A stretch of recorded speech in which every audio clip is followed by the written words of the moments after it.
আসমা রাদিয়াল্লাহু আনহা থেকে বর্ণিত, তিনি বলেন, আমি আয়েশা রাদিয়াল্লাহু আনহার কাছে এলাম। তিনি তখন সালাত আদায় করছিলেন। আমি বললাম, মানুষের কি হয়েছে? তিনি আকাশের দিকে ইঙ্গিত করলেন, দেখো, সূর্যগ্রহণ লেগেছে। তখন সকল লোক সালাতে কুসুফ আদায়ের জন্য দাঁড়িয়ে রয়েছে। আয়েশা রাদিয়াল্লাহু আনহা বললেন, সুবহান আল্লাহ। আমি বললাম, এটা কি কোনো নিদর্শন? তিনি মাথা দিয়ে ইশারা করলেন, হ্যাঁ।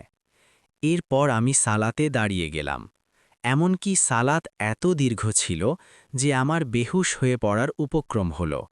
তাই আমি মাথায় পানি ঢালতে লাগলাম।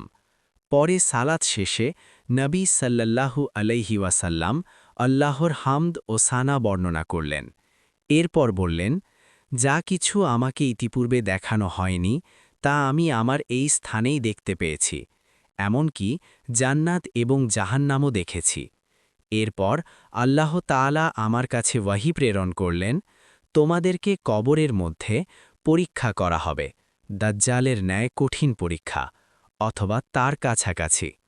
ফাতিমা রাদিয়াল্লাহু আনহা বলেন, আসমা রাদিয়াল্লাহু আনহা মিসেল অনুরূপ শব্দ বলেছিলেন না করিব শব্দ বলেছিলেন তা ঠিক আমার মনে নেই। কবরের মধ্যে বলা হবে, এই ব্যক্তি সম্পর্কে তুমি কি জানো? তখন মুমিন ব্যক্তি বা মুকিন বিশ্বাসী ব্যক্তি ফাতিমা রাদিয়াল্লাহু আনহা বলেন, আসমা রাদিয়াল্লাহু আনহা কোনটি বলেছিলেন আমি ঠিক মনে করতে পারছি না। বলবে, তিনি মুহাম্মদ সাল্লাল্লাহু আলাইহি ওয়াসাল্লাম, তিনি আল্লাহর রাসূল, আমাদের কাছে মৌজিজা ও হিদায়েত নিয়ে এসেছিলেন। আমরা তা গ্রহণ করেছিলাম এবং তার অনুসরণ করেছিলাম। তিনি মুহাম্মদ। ৩ বার এরূপ বলবে। তখন তাকে বলা হবে, আরামে ঘুমাও। আমরা জানতে পারলাম যে তুমি দুনিয়ায় তার ওপর বিশ্বাসী ছিলে। আর মুনাফিক অথবা মুরতাব, সন্দেহ পোষণকারী, ফাতিমা বলেন, আসমা কোনটি বলেছিলেন আমি ঠিক মনে করতে পারছি না। বলবে, আমি কিছুই জানি না।